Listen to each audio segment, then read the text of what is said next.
Hi, I'm Merri with Flip Your Dog Yoga. Endless things to do with your yoga blocks. So there'll be several tutorials after this, little mini tutorials. This one, we are going to utilize yoga blocks as arm extenders, right? So whenever you look at a yoga block, you want to look at it as not a hindrance, but at an enabler. Because there will be a point in your yoga practice when you're new that you'll need props because you're new to the practice. You might not be able to reach, you might need extra support. Your body might be adjusting to just being in the yoga practice itself and having some firm extra foundation, 3 points of contact, so to speak. Yoga blocks are nice. There'll be a point in your yoga practice where maybe your ego gets a hold of you and says that you don't need blocks. So, you might be able to reach the floor for a while. You might be able to lift yourself up in low asana without blocks. But then there's going to become another point in your practice where you begin to work deeper into your practice, and you're going to find all of these props coming back into your practice again. So don't look at props as a hindrance and a judgment on your practice. That's the number one thing. I'm an experienced yoga instructor. I've been doing this for 20 years, and I will always use props, especially on days that I might be feeling a little more fatigued, or days that I'm checking my alignment, because a lot of times you can utilize a yoga block or a set of blocks to set alongside your foot and shin, and to see if that knee and foot and heel and everything is in alignment. You can also utilize yoga blocks to determine whether you're lowering into your chaturanga too deep, right? So there's a lot of reasons that you can utilize props, and I'm going to give you those little tutorials as we go. But my biggest tutorial and my biggest hint about props and blocks is to not look at them as a hindrance, but as a way to really use your practice if you need them, right? So, break so that I don't have to stop, keep getting up and down. Okay. All right, so uses for yoga blocks.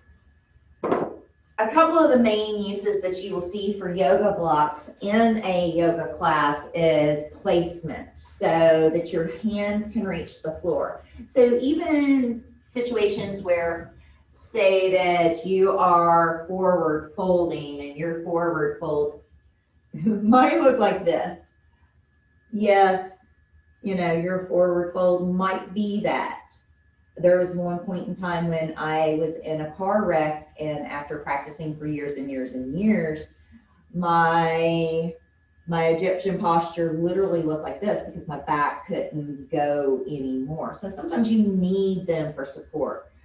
We want to go into our forward folds with our hands down. So as arm extenders, blocks allow you to get your hands to the floor. And if you have really long legs and a short torso, that helps.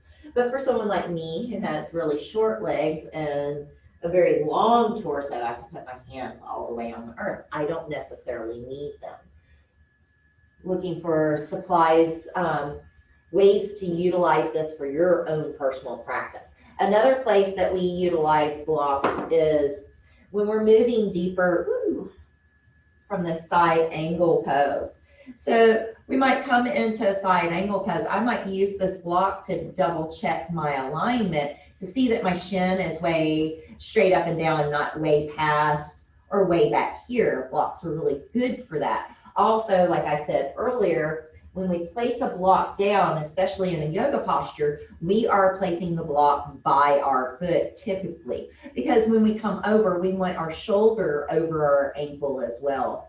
So whenever I am in angle pose, as I'm starting to work deeper into the side angle, I can start to place my hand down on the block. Now this hand is allowing me to root even more, maybe even drop even more, maybe even feeling this link through the top side of the body. So now I've got 3 points of contact.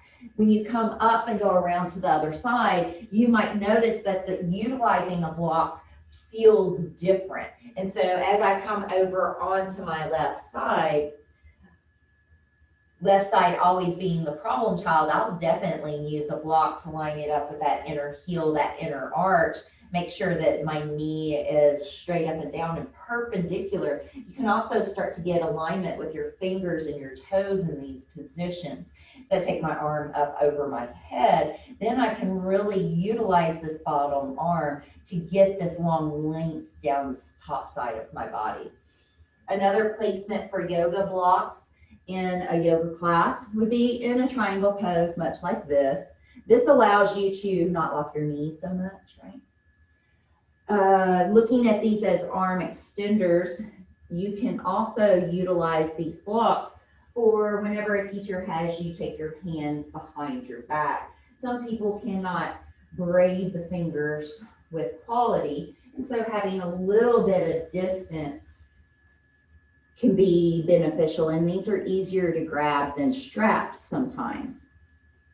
Another useful place for incorporating yoga blocks is for engaging and waking up that inner draw of a yoga posture. And so in every yoga class, we've got this essence of moving out from the pose and this essence of moving in. Now, your body might be one of those that's constantly moving out, and so you have to learn to draw it in a little bit. You might be someone who is just constantly bunched up. This might not be for you necessarily, right? But this can train you to draw things in. This can also, with the block in between the legs, teach you to really firm up the legs and root through the feet.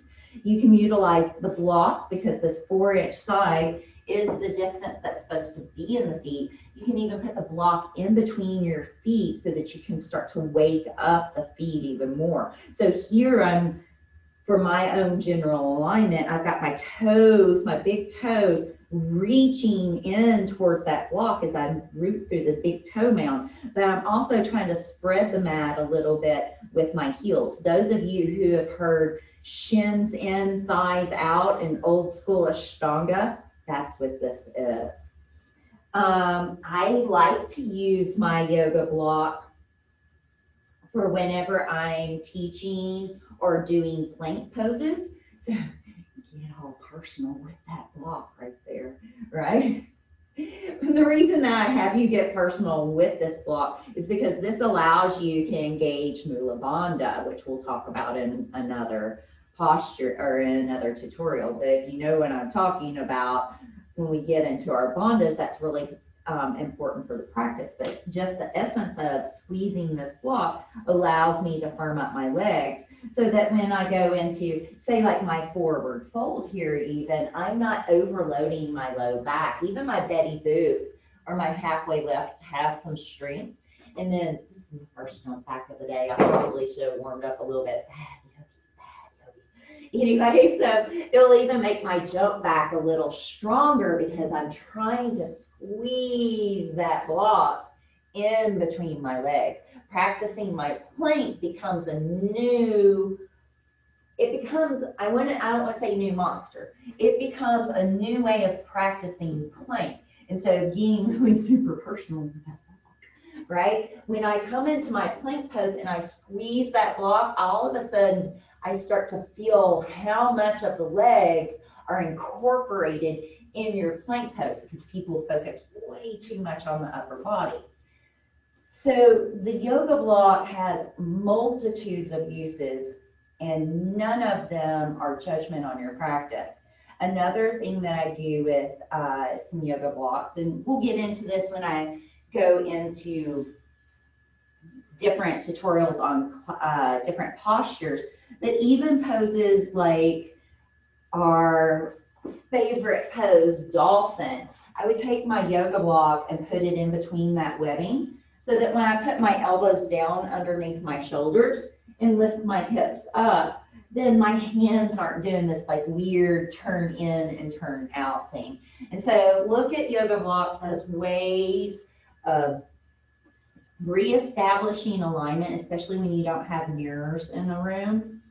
and really finding a firm foundation, because all poses are built from the floor up. Thanks, guys. I'll give you some more tutorials on yoga blocks and different props